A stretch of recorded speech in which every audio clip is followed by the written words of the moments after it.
Welcome to another episode of Classes with Atish. Today we'll talk about rocket propulsion, and this is a direct application of the law of conservation of linear momentum. So let's see how that works.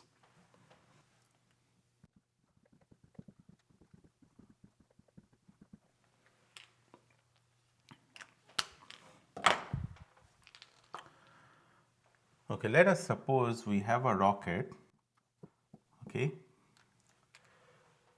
and how rocket moves. So the rocket burns fuel inside and the exhaust gases go out of the rocket at some velocity. We will define that very soon, but let's talk about a few variables here. Let us say the mass of the rocket at time 0 is m0.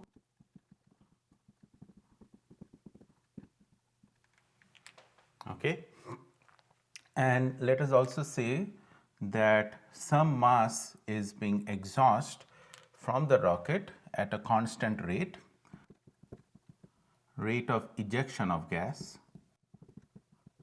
and this is a constant rate. Let's say it's r, or we can also say dm dt.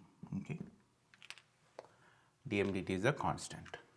Okay, now let's say mass of rocket at any time at time t is m. Okay, velocity of rocket with respect to observer from ground, or let's say ground or earth, is v, is a function of time. Also, velocity of exhaust gas with respect to rocket is a constant, is Vex. Okay. So let's say at time t, the mass of the rocket is m. Okay. Velocity of rocket with respect to ground, it is moving with velocity v. So this is what the situation of the rocket is at time t. Okay. Let's say after time dt, like a small interval of time after dt, dm mass of gas is ejected out. Okay, and this is ejected out with a velocity Vex with respect to rocket. So we can write law of conservation of linear momentum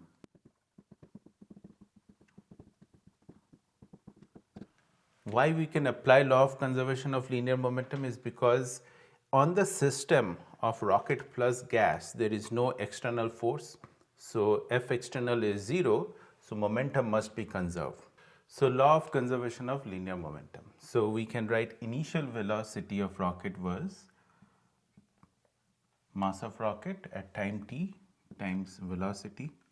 Okay, after a small increment dt time, mass of rocket would have gone down by m minus dm,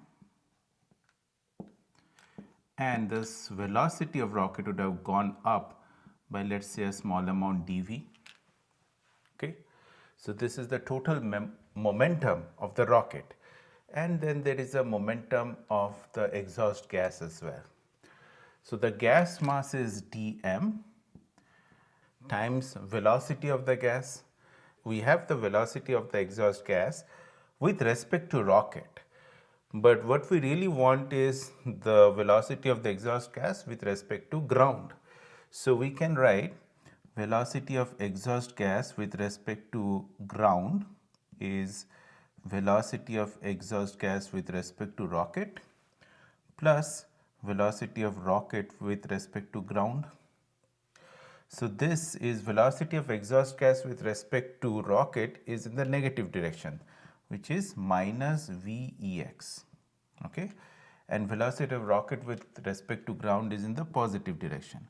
So this will be v plus dv, because the new velocity is v plus dv. Okay.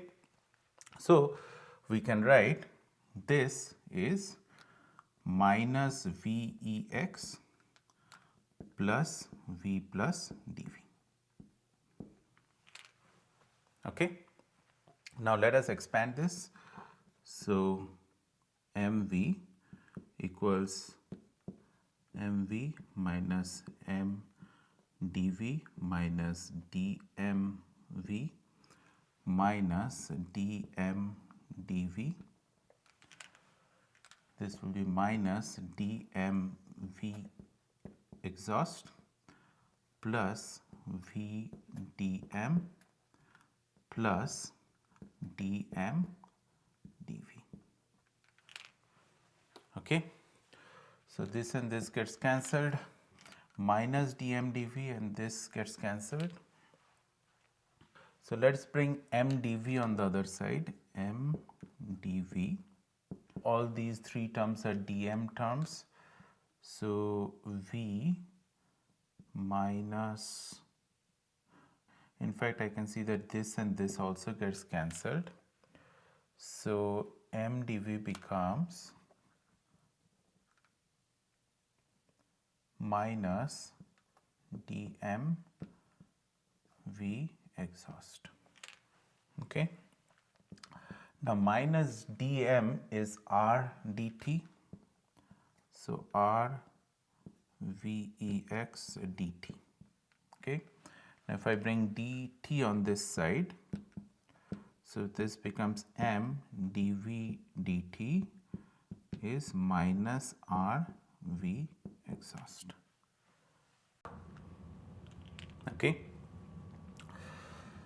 So this is a useful formula. What this is the thrust.